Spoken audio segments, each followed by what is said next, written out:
Hi guys! Welcome back to my channel. So, for today's video, dahil meron tayong parcel kahapon, magre-repat naman tayo today. As usual guys, kapag dumating na yung parcel, yung mga halaman, kinabukasan, nagre-repat na ako. Pero, yung nire-repat ko guys, yung mga sure naman ako na pwede na siyang i-repat. Meron naman dito guys na kasama na i-repat ko na ngayon, mga 2 weeks na naka-air dry. So, ayan. So, start na tayo guys. So, ito si Lady Fingers. Tama ba guys? Kahapon lang dumating. So, nirepat ko na. Tingin ko naman na okay naman siya i-repat kagad. Mafarina rin siya guys, no? Kaya yung ibang dahon niya, nawawala na yung farina.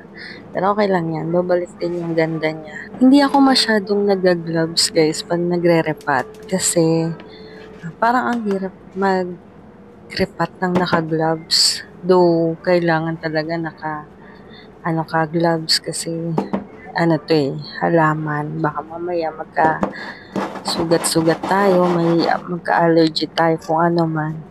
Pero kasi parang mas okay sa akin na hindi na mag-gloves. Parang mas maayos yung pagre-repat ko pag yung ganyan lang, walang gloves. Pero kapag mga cactus guys, dun lang talaga, kailangan ko talaga mag-gloves kasi yung mga thorns niya guys, spikes, masakit kasi yun sa kamay. Masakit tapos makati.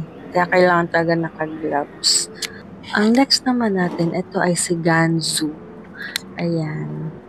Mura lang yung nabili ko dyan, guys. Tapos, ang chubby niya na. Papalaguin ko na lang siya para magandang tingnan. Matibay din to sa lowland, guys. Ayan siya. Kahapon lang din, kasama to sa kahapon na na-receive kong parcel. So, ayan. Si Ganzu. Pagka-purple siya, guys, no? Dati yung mga succulents, sobrang mahal, no? Ngayon, meron ng mga mura-mura na bibili. Kahit gusto kong iwasang hawakan yung mga mafafarin ng succulents, hindi ko siya maiwasan. Lalo na pag nagre-repat. Kasi talagang kailangan mo silang hawakan para di lang sila matumba pag nagre-repat. Ang next naman natin guys, itong si apricot. Ayan. Ang tawag din daw nila dito ay si variegated titubans. Hindi ko lang sure, pero yun yung minsan naririnig ko sa mga seller. Ang cute nga, no? Isang stem lang siya. Pero meron na siya mga babies. Ito yung mahirap itanim yung mga ganito, guys. Kasi gusto mo yung nakalitaw yung mga babies niya para hindi naman sila magkaroon ng mushy leaves. Ayan. So, ganyan lang yung ginawa ko, guys. Para nakalitaw pa rin yung kanyang dahon. Yung kanyang mga pops. Yung mga maliliit kong pots, guys, matagal na rin yan. Yung mga nabili ko dati. Dati kasi yung mga nabibili kong mga succulents, mga maliliit lang sila. Kasi yun yung mga mura. So, ngayon, yung mga malalaki na succulents, mga mura na siya. Kung dati pa kayo nagsusucculents guys, makaka-relate kayo sa sinasabi ko. Tsaka dati guys, akala ko yung mga succulents, mag-stay lang sila sa maliit na pot. Ganon. Hindi sila lalaki. Yun yung tingin ko sa kanila. Kaya marami akong pots na maliit. So, ayan. Next naman itong si Resri. Ang ganda din ito ni Resri. Nagko-color pink-pink yung kanyang dahon lalo na kapag stress na stress siya. Sabi ng iba, mabait daw si Resri sa lowland. Kaya, check out ko na siya. Minain ko na siya sa isang seller. Ayan. Hirapat ko na rin siya kagad. Kahapon lang din siya dumating. Sabi naman, okay naman siya irepat kagad. Hindi ko na rin pinatagal. Maliit lang kasi yung kanyang dahon. Kaya nirepat ko na siya kagad. Hindi pa ako naglalagay ng masyadong toppings sa kanila kasi mga bago pa kasi sila guys. Kapag medyo matagal na sila, tumagal sila sa akin, saka lang ako naglalagay na toppings nila. Pamis lang naman ang tinatoppings ko. So, kasi hindi ko naman sila dinidiligan kagad. Kaya hindi ko muna nilalagyan ng toppings. Pamis lang ang nilalagay ko guys kasi nire-recycle ko rin yung mga soil ko. Kaya pamis lang talaga nilalagay ko. Sa cactus, naglalagay ako ng pebbles guys, pero madalang. Ang next na naman natin ay si Banlu o si Spotted Deer. Ayan siya guys. Nung nakaraan ko pa to na dumating, mga 2 weeks din siyang naka-air dry kasama dun kay seller. Ayan.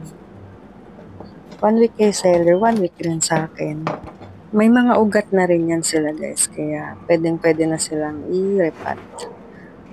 Ayan, mabait din daw to si Spotted Deer, si Banlu.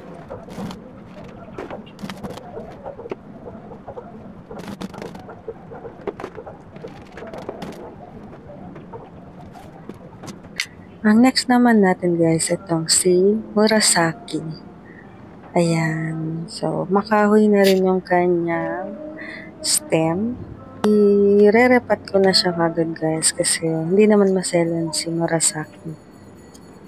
Ayan. So, pwede na siyang i-repat. Naka-air dry na rin naman siya kay seller. So, tingnan na lang natin kung mabubuhay ko siya dito. Pero, mabait si Murasaki. Parang si Super Bomb din siya, guys. No?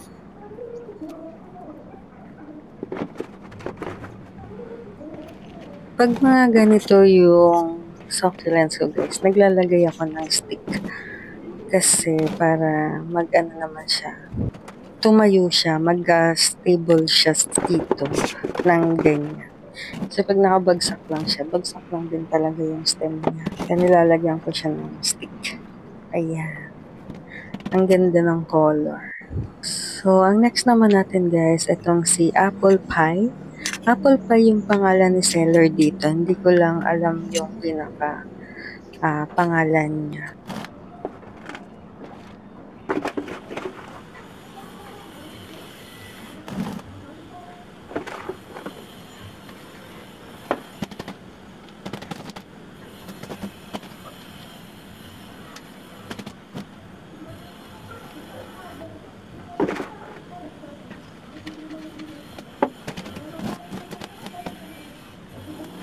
Ayan guys, ang cute ng kanyang itsura.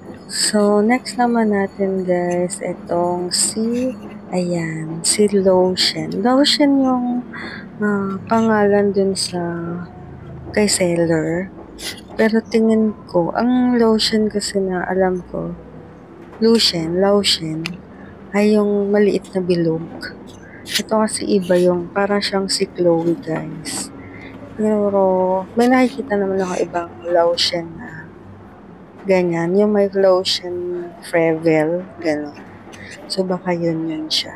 Tingnan ko na lang pag tumagal na siya sa akin. So, ayan.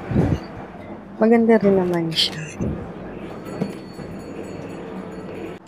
Ang next naman natin ay ito, yung variegated Tinkerbell. Ayan. May Tinkerbell na ako guys. Ito siya.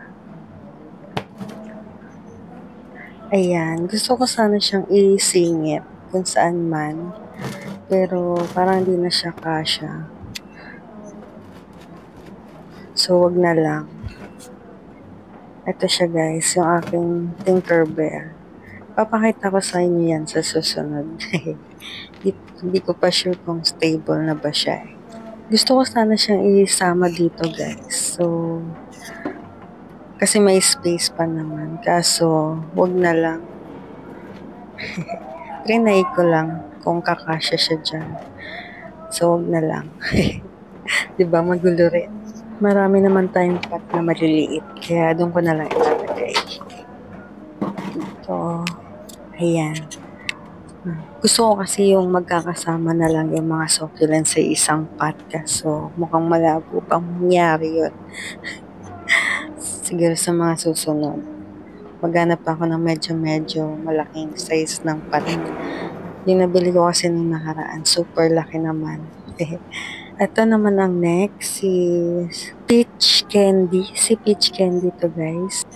Last week pa to naka-air dry. So, ngayon nire-repat ko na siya. Nagmamashi na kasi yung leaves niya. So, ayan. Diyan ko muna siya nilagay. Ang next naman natin ay ito. Si Vanilla Bees. Ito, nakaraan pa ito naka-air dry. Ito yung kahapong dumating, guys. Ayan. So, dalawa sila. So, inantay niya talaga yung isa. Pinaghiwalay ko na lang, guys, kasi parang hindi ko siya pagsamahin. Bukod sa magkaiba yung kanila pinagbilhan na seller, magkalayo din yung itsura nila. So, kaya pinaghiwalay ko na lang. Ba't kaya ganun, no, guys? Pag iba yung seller na pinagbilhan mo, iba rin yung itsura ng succulents.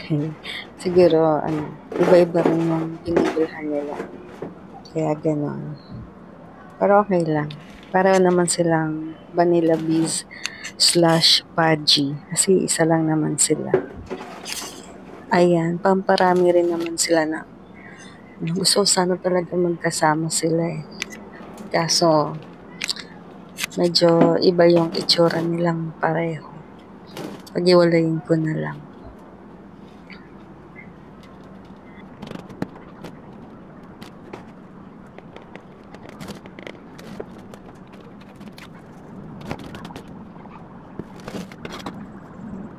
Ang pangalan niya kay seller ay si Adolphe.